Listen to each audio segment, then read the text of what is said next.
तो आज आप सभी के बीच यूपीपीसीएस आरओ एग्ज़ाम से संबंधित अत्यंत ही महत्वपूर्ण प्रीवियस ईयर से रिलेटेड पुस्तक के बारे में बताने वाली हूँ। और साथियों, यह जानकारी देने वाली हूँ कि यदि आप इस पुस्तक का अध्ययन करते हैं तो निश्चित रूप से आप परीक्षा के पैटर्न से तो अवगत होंगे ही होंगे, साथ में आप इस चीज़ से भी अवगत होंगे कि कौन सा ऐसा टॉपिक है जो कि आपके एग्ज़ाम के लिए बेहद महत्वपूर्ण है, कौन सा ऐसा सब्जेक्ट है जिससे ज़्यादा क्वेश्चन पूछे जाते हैं और कौन कौन से ऐसे क्वेश्चन हैं जो एक साथ कई बार पूछा गया, अर्थात कई ऐसे क्वेश्चन हैं जो एक बार नहीं बल्कि बारंबार आपके इस परीक्षा में पूछे गए हैं।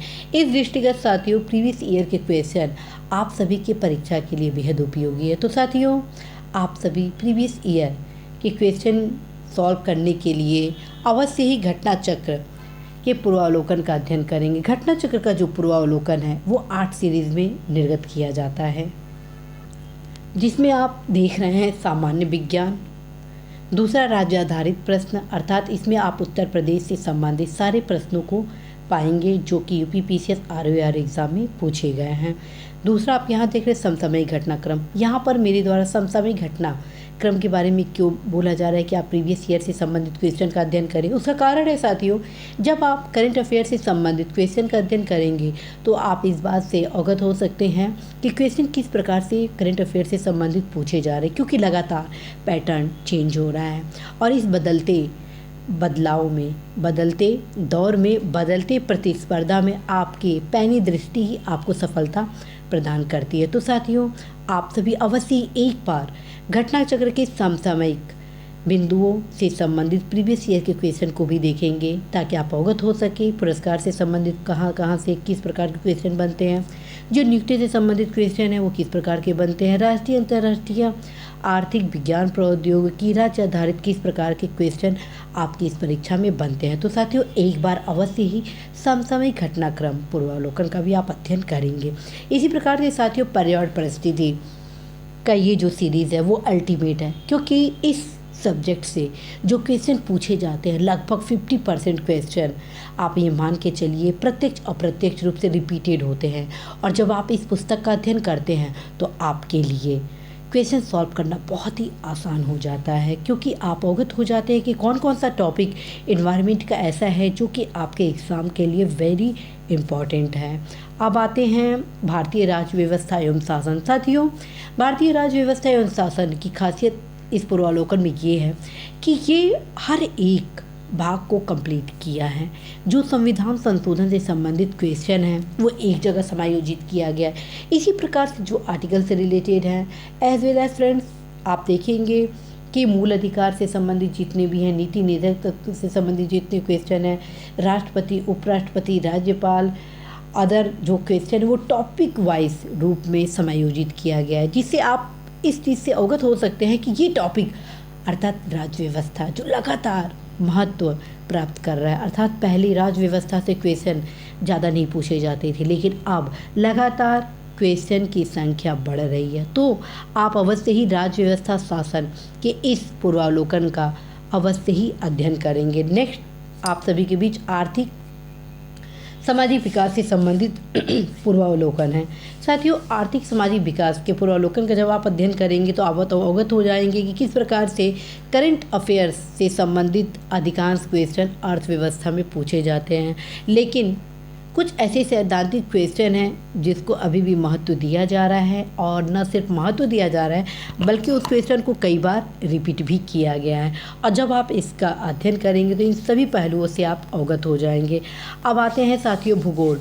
भूगोल का ये जो किताब आप सभी के बीच दिख रहा है बहुत अल्टीमेट है। साथियों, मैं तो ये सजेस्ट करूँगी आप सभी को, हर एक टॉपिक जो यहाँ पे दिया है, जितने क्वेश्चन हैं, हर एक क्वेश्चन को पढ़ने के साथ आप मैप को अवश्य ही सॉल्व करेंगे। मैप में देखिए हर एक लोकेशन को, यदि झील से संबंधित टॉपिक दिया गया है तो आप ये देखिए कि यह झील कहाँ पर है, क्योंकि आंसर तो आपको यहाँ मिल गया कि ये एशिया महाद्वीप में इस देश में है, यहाँ पर है। जब आप एग्जैक्ट लोकेशन इस किताब के माध्यम से प्राप्त करते हैं और उसी समय आप मैप पर उसको स्टडी करते, एग्जीक्यूट करते हैं, तो फ्रेंड्स ज्योग्राफी की जो समस्या है वो आपका निदान होगा। क्योंकि आप सभी को अवगत कराना है कि जब आप इस किताब का अध्ययन करेंगे तो आप अवगत हो जाएंगे कि 70 to 75% क्वेश्चन मैथ से रिलेटेड ज्योग्राफी में पूछे जाते हैं। तो साथियों, इस प्रीवियस ईयर का क्वेश्चन आपके लिए बेहद उपयोगी होना है, क्योंकि बहुत सारे ऐसे क्वेश्चन हैं जो बार बार रिपीट भी किए जाते हैं। आते हैं अब भारतीय इतिहास। साथियों, भारतीय इतिहास का काफ़ी इंटरेस्टिंग ये पूर्वावलोकन है, क्योंकि इसमें प्राचीन भारत का अच्छा खासा समायोजन किया गया है, मध्यकालीन भारत का अच्छा खासा समायोजन किया गया है, आधुनिक भारत का अच्छा खासा समायोजन किया गया। और इसकी विशिष्ट बातें हैं कि हर एक काल परिस्थिति को क्रमबद्ध रूप से सजोया गया है। जितने भी क्वेश्चन पूछे गए, जैसे मान लीजिए यदि सिंधु घाटी सभ्यता से संबंधित क्वेश्चन पूछा गया है, तो जितने भी प्रीवियस ईयर के क्वेश्चन होंगे वो एक ही टॉपिक से समायोजित किया गया। साथ में आप देखेंगे संबंधित टॉपिक के जो महत्वपूर्ण फैक्ट है उसको बॉक्स वाइज में सजाया गया है, ताकि आप क्वेश्चन को सॉल्व करते ही आप जो बॉक्स में जितने भी फैक्ट हैं उसको भी पढ़ सकेंगे। तो साथियों, मैं आप सभी को ये सजेस्ट करती हूँ कि यदि आप सभी इस किताब को पढ़ते हैं तो निश्चित रूप से साथियों आप सभी को लाभ होना है।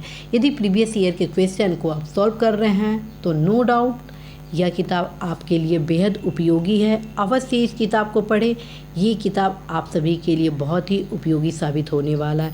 तो साथियों, आज मैं आप सभी को ये बताना चाहती हूँ कि आप सभी अवश्य ही यूपीपीसीएस आरओ एग्ज़ाम के लिए प्रीवियस ईयर के क्वेश्चन के महत्व को समझें, और सबसे पहले एक बार 8 सीरीज को ज़रूर रिवीज़न कर दें, क्योंकि रिवीज़न करने से ये फ़ायदा होगा कि आप सभी कि जहाँ जहाँ कन्फ्यूज़न होंगे, टॉपिक के बारे में जो जानकारियाँ होंगी, कॉन्सेप्ट होंगे, पैटर्न होंगे, इन सभी चीज़ से आप अवगत होंगे। तो साथियों, आशा है, विश्वास है कि आप सभी इस किताब के माध्यम से अपनी परीक्षा में सफलता के लक्ष्य तक पहुँचने में बहुत तक सहयोग प्राप्त करेंगे।